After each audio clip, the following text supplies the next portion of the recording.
ষষ্ঠ শ্রেণীর ছাত্রছাত্রী, আজকে আমরা বীজগণিতের 3.2 এর অঙ্কগুলো করব।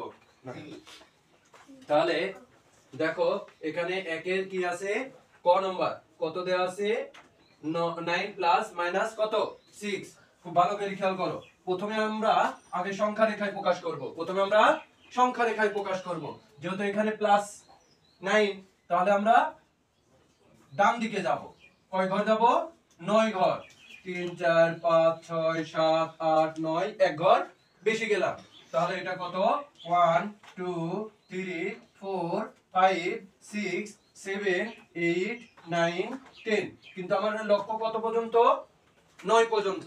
তাহলে এখান থেকে 0 থেকে আমরা কয় ঘর যাব? 9 ঘর। এটা হচ্ছে কি প্লাস 9 এর ঘর। এটা কি প্লাস 9 এর। ভালো করে বুঝো, এর আগে কিছু নাই, কোনো চিহ্ন আছে? কিচ্ছু নাই। এইজন্য এটাকে কি ধরতে হবে? প্লাস 9। কিন্তু এই যে প্লাস মাইনাসে কি হয় খেয়াল করে দেখো। এই দেখো প্লাস মাইনাসে মাইনাস কত? 6। এখানে কত? প্লাস মাইনাসে মাইনাস 6। এই যে মাইনাস 6, এটা কি মাইনাস 6। এই 6 এবার আমরা কি করব? আমরা যে 9 ঘর, এখন মনে করো যে তোমাকে বলা হলো তুমি এখান থেকে 10 ধাপ আগাও। আগানো মানে কি? প্লাস। আমি 10 ধাপ আগাইলাম। তারপরে আবার যদি বলে মাইনাস মানে কি? ব্যাকে আসে না? ওখান থেকে আবার তোমার কি করতে হবে? যেখানে গিয়েছো ওখান থেকে আবার 6 ধাপ পেছনে আসতে হবে। তাহলে এখান থেকে 1 2 3 4 5 6। তাহলে এখান থেকে এখানে আমরা কি করলাম? মাইনাস 6 ঘর পেছালাম। তাহলে আমাদের বাঁচলো কত? 3 ঘর না? 3 ঘর বাঁচে না? বাসে কত? প্লাস 3। এই প্লাস 3টাই হচ্ছে অ্যানসার। বুঝতে পারলে? আবার এটাতে কি করা যায়, একটু বাংলায় লিখে দিলে পারে ভালো হয়। যদি আমরা দেখো, যদি আমরা এরকম লিখি যে কি সংখ্যা রেখায়, নাকি কি লিখবো? সংখ্যা রেখায়। সংখ্যা রেখা কত? আমরা কি লিখলাম ওইটার আগে? সংখ্যা রেখার উপর ধনাত্মক পূর্ণ সংখ্যা, নাকি ধনাত্মক পূর্ণ সংখ্যা 9 স্থাপনের জন্য, নাকি বিন্দু হতে, নাকি এটা কি 0টা কি বিন্দু। তাহলে সংখ্যা রেখার উপর বিন্দু হতে, কি হতে? বিন্দু হতে। সংখ্যা রেখার উপর বিন্দু হতে 9 একক দূরের বিন্দুটিকে, নাকি 9 ধাপ। তাহলে সংখ্যা রেখার উপর বিন্দু হতে ডান দিকে, নাকি ডান দিকে। ডান দিকে কয় ঘর যাব আমরা? ডান দিকে 9 ঘর না? ডান দিকে 9 ঘর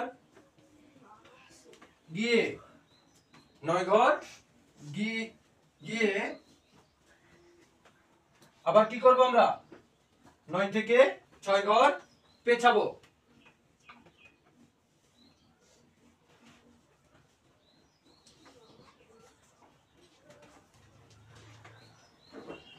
সংখ্যা রেখার উপর বিন্দু হতে ডান দিকে 9 ঘর গিয়ে 9 এ পৌঁছাই।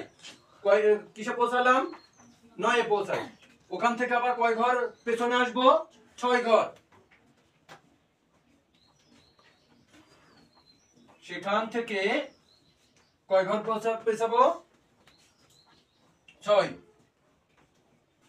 6 ঘর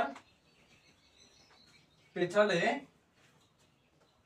প্লাস 3 এ পৌঁছাই।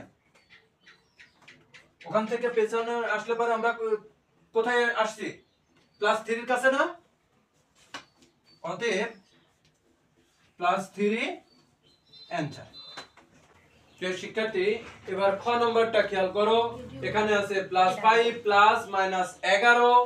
এই প্লাস 5 প্লাস মাইনাসে মাইনাস কত? 11। তাহলে এবার সংখ্যা রেখায় বলতেছে আমাকে আগে 5 ঘর ডান দিকে যাইতে হবে প্লাসের ঘরের দিকে, এবং মাইনাস 11 ঘর সেখান থেকে পেছনে। দেখো আমি নিছি এখান থেকে এই যে 5 ঘর গেলাম।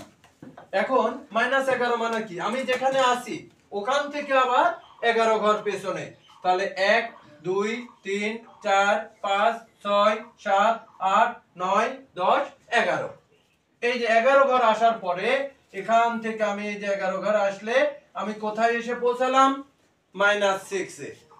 এই যে সংখ্যা রেখার উপর বিন্দু হতে, এটা বিন্দু, জিরোটা হচ্ছে বিন্দু, বিন্দু হতে ডান দিকে, এই যে ডান দিকে 5 ঘর গিয়ে 5 এ পৌঁছাই। কোথায় পৌঁছালাম? +5 এ। প্লাস, এখানে প্লাস দেব, +5 এ পৌঁছাই।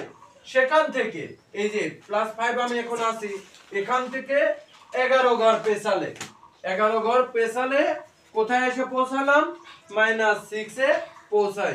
-6 হচ্ছে অ্যানসার। ঠিক আছে।